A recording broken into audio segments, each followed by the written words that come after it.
Here we have lot 110, that's lot 110. Bridgeport 2J vertical mill, 1.5 horsepower, 9 by 42 inch table. It has a Bridgeport variable speed power feed.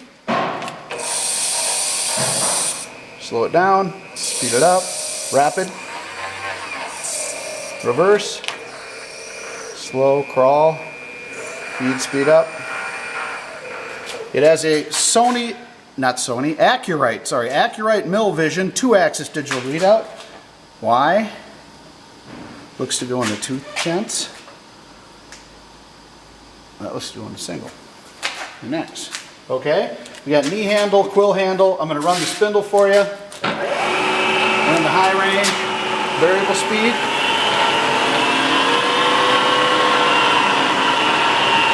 Power quill feed. Oh, let me slide this down a little, it's going to kick out.